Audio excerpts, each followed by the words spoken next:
Ново издание на регионалните вести за денешниот 10 јуни.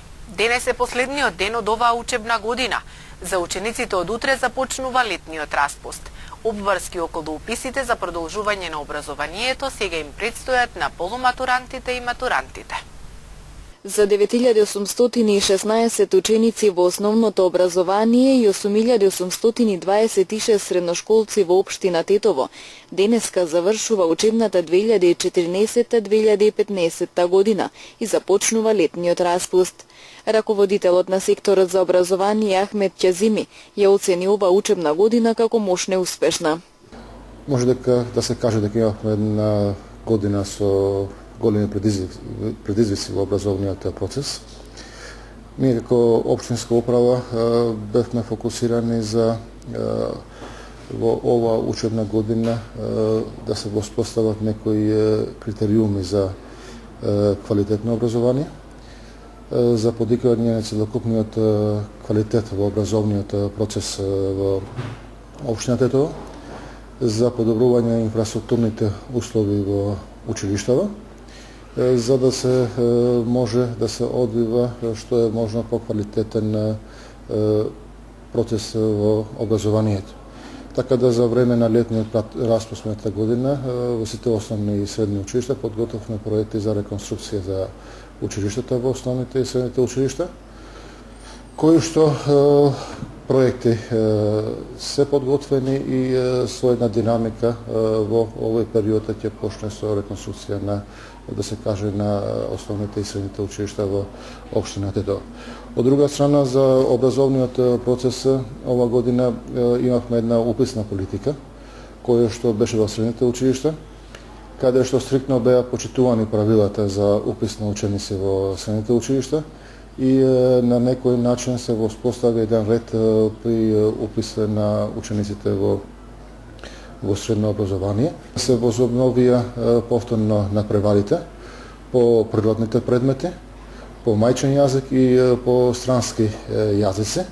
Организиравме по 8 наставни предмети, општински, регионални надпревари, кои што директно влијае во напреварување на учениците за подобрување на квалитетот на образованието воопшто.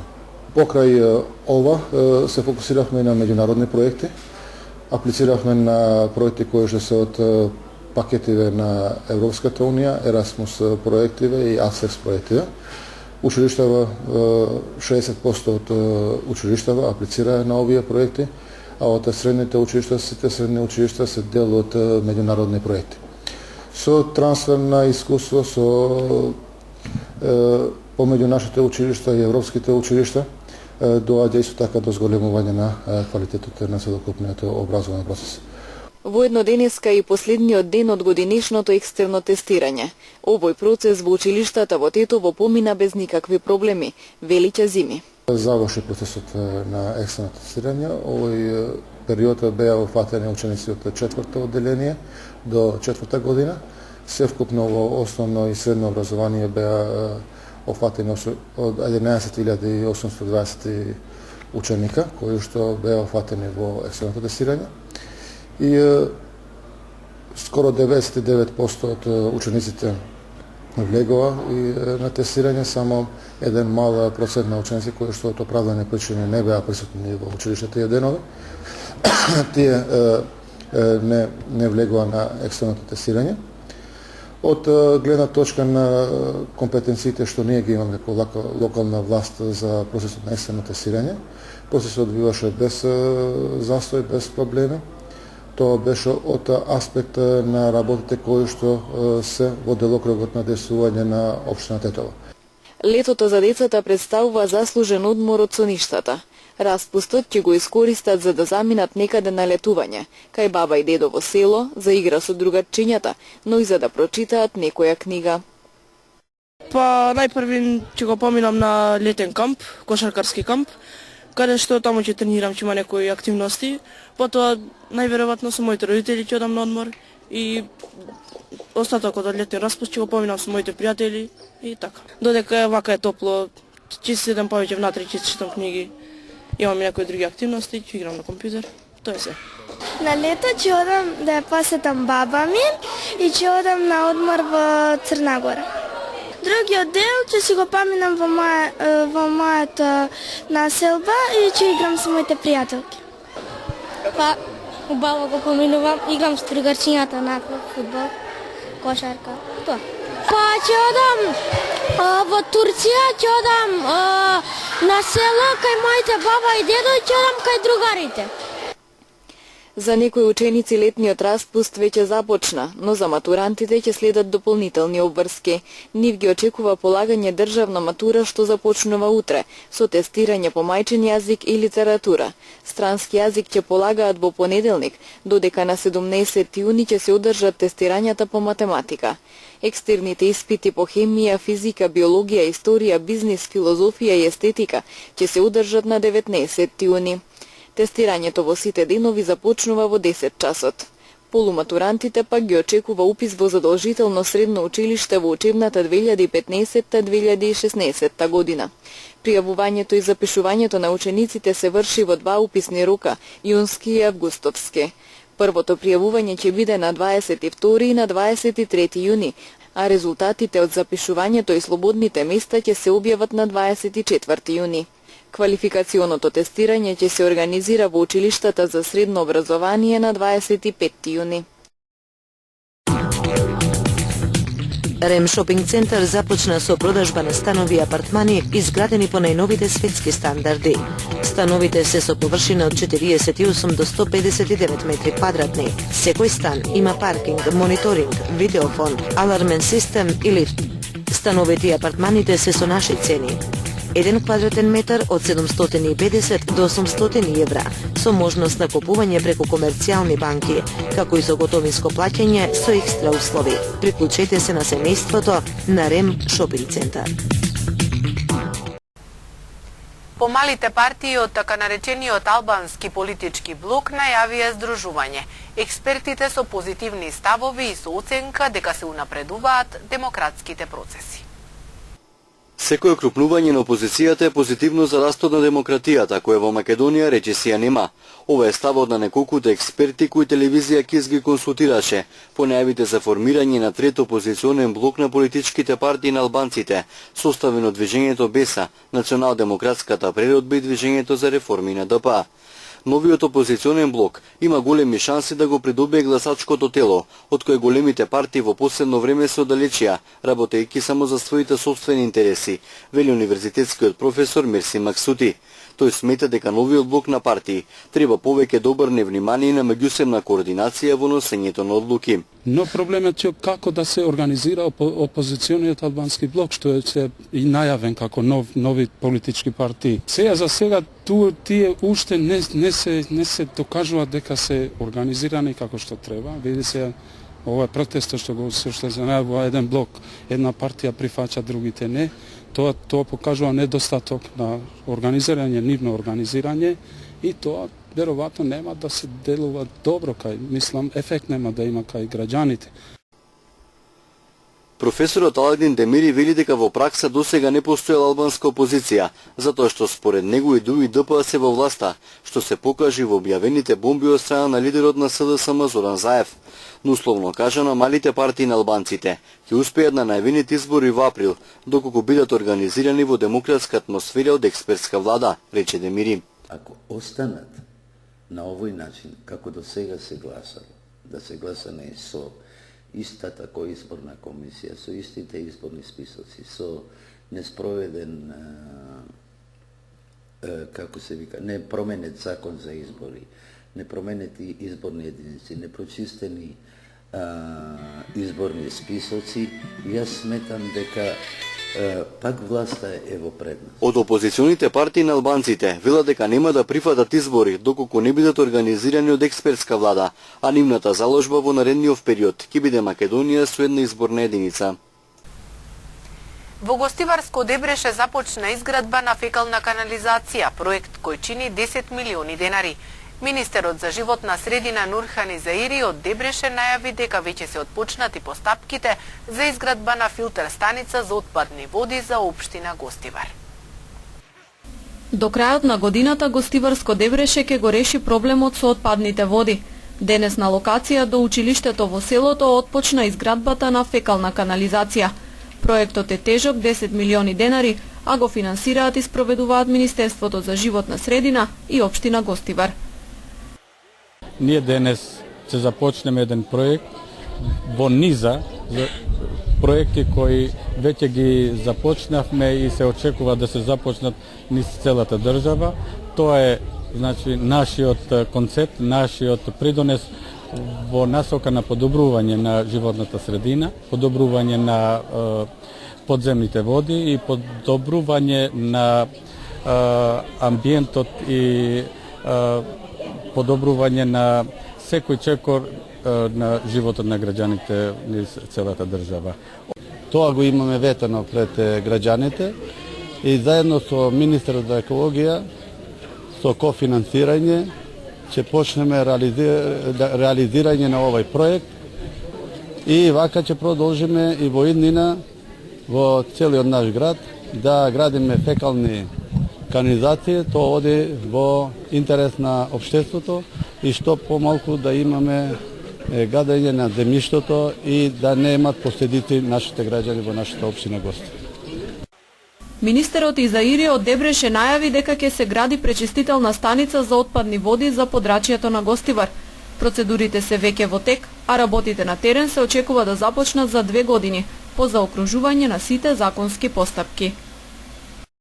Се очекува дополнително, значи, овие канализациони води да се приклучат кон пречистителната станица за која веќе се отпочнати отпочнато постапка за одабирање на компанија која ќе ги ќе изврши студијата и проектот. Тоа е компанија од Европска унија, пошто и средства се од ИПА фондот, така што се очекува за 16 месеци да се заврши и тој проект кој ќе биде за општина Гостивар и се очекува да се отвори јавна набавка за изградба на пречистителна станица за општина Гостивар. Предвидено е фекалната канализација во Гостиварско Дебреше да биде во должина од 1500 метри. Во моментот отпадните води од селото се испуштаат во Дебрешка река, со што директно се загадуваат водите, а со наводнувањето од реката се загадуваат и земјоделските површини. 7 волонтери и вработени на договор со дело денес ги добија договорите за работа на неопределено време во Гостиварската општа болница Ферит Мурат. На вакви договори чекаат уште 13 лица.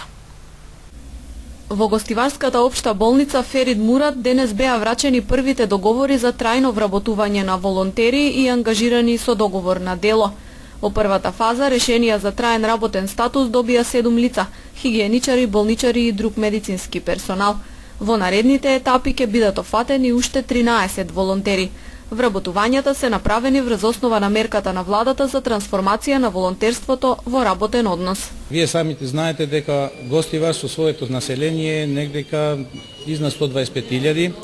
Ова институција веќе броеше 464, со овие 484, скоро 500. Значи, ова е голема институција со скоро 500 вработени, меѓутоа на оваа популација мораме здравствена заштита да им пружиме на сите. Така да и во иднина ние очекуваме, тука е и градоначалникот ангажиран, за во иднина да имаме и нови вработувања, не само во овој сектор, туку и во професионалниот дел. 13 години без решение. Решен работниот статус. Фала на директорот, фала на градоначалникот. Благодарам на сите, на директорот, на градоначалникот, на партијата, на владата сегашна, бидејќи се реши после 9 години мојот статус као хигиеничарка во оваа болница. Договорите за работен однос на неопределено време директорот Адеми ги додели заедно со градоначалникот на Гостивар Невзат Бејта. Порано и сега ја се ангажирам нашиот медицински центар, директорот, вработените и сите наши граѓани што ќе имат потреба за здравствените проблеми што ги има во нашата установа, да имат што подобри услови. Со новите вработувања болницата стигнува до бројка од над 480 вработени лица. Ова е чекор напред кон подобрување на услугите што ги нудиме, но имаме потреба од уште персонал, потенцираше Адеми. Вкупниот број е 20, тоа значи добивме согласност за 20 вработувања кои ќе одат по етапи. Во првата група по законот за трансформација треба да видат 35%. Вкупно 20 вработени што ги имаме на договор за волонтери, денеска им доделивме 7 решенја. На првите 7 вработени, следните 7 ќе бидат на 1 декември оваа година и последните 6 ќе бидат вработени, ќе ги добијат решењата на 1.9.2016 година. Вкупно е, тоа е веќе завршен чин. Тоа се као да се вработени, меѓутоа решењата ќе одат етапно. Мерката за трајно вработување на волонтери и хонорарци беше донесена во февруари годинава. Со неа на подрачјето на цела држава треба да се реши работниот статус на 3000 лица. Жител на гостиварско Србиново пријавил дека му украле пари, но полицијата открила дека 50.000 денари кои ги зел со кредит ги потрошил во казино. Полицијата бележи и случај на измама во Тетово. Гостиварската полиција вчера за неколку часа откри дека 25-годишникот Србиново лажно пријавил физички напад и кражба, а утврдено било дека тој ги потрошил парите во казино. 25-годишникот, кога дошол да пријави, рекол дека двајца непознати со нож го раниле на рацете пошто му одзеле 50.000 денари кои ги имал во него. Ги расветлиле сите поединости во врска со пријавеното и утврдиле дека 25-годишниот жител на Србиново целосно ја измислил приказната, односно дека го фингирал случајот.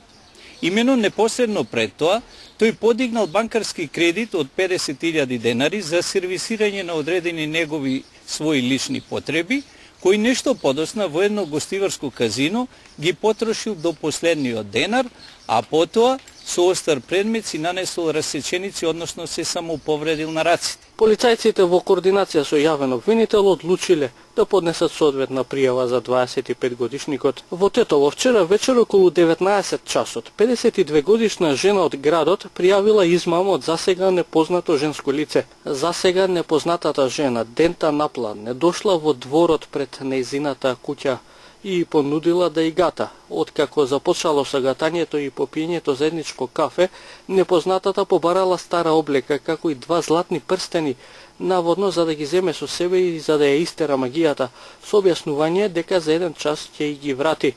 Но наместо тоа непознатата воопшто не се вратила, па 52-годишната жена увидела дека е измамена и го пријавила случајот во полициската станица Тетово, а според нејзината проценка, вкупната материјална штета изнесува 18.000 денари.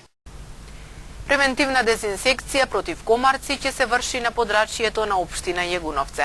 Дезинсекцијата ќе ја спроведува Центарот за јавно здравје од Тетово.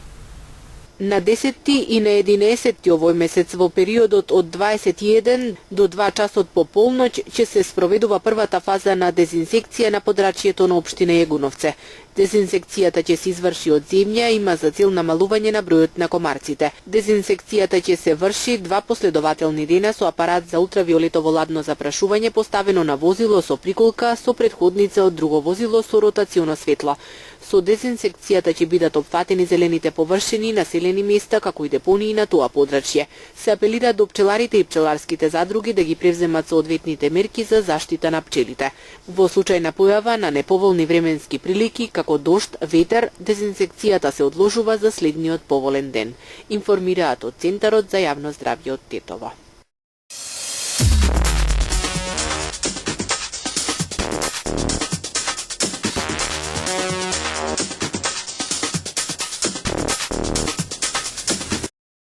Председателот на Европската комисија Жан-Клод Јункер изрази разочарување од активностите на грчката влада, изразувајќи пред еврокомесарите дека Грција веќе загубила еден сојузник од комисијата.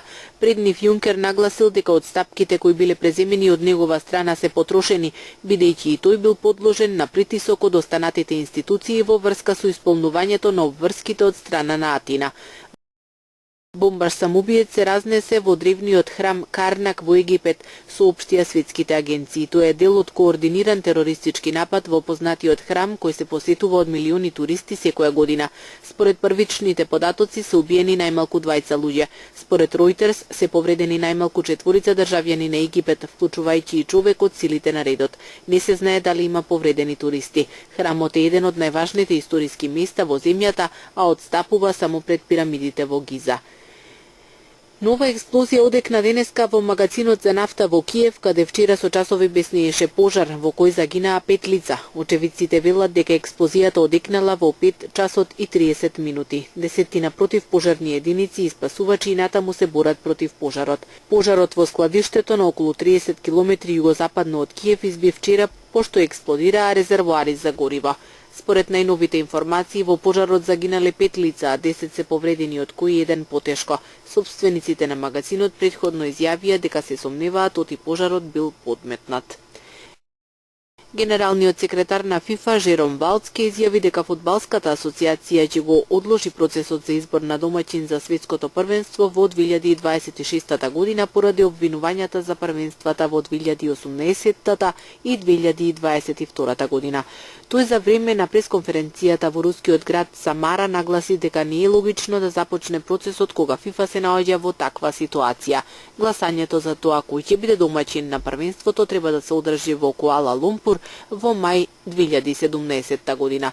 Во 2010 година беа избрани Русија и Катар за домаќини на првенствата во 2018 и 2022 година.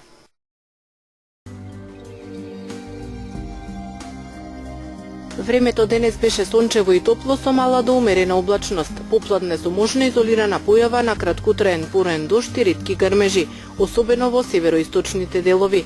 Температурите се движеа од 13 до 31 степен. УВ индексот изнесуваше 8.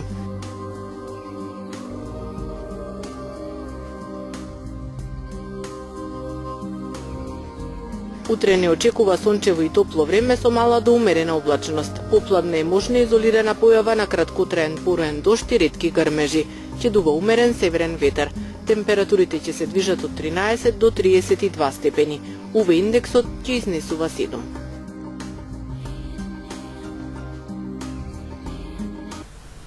Тука е крајот на денешните регионални вести. Ви благодариме на вниманието и пријатно.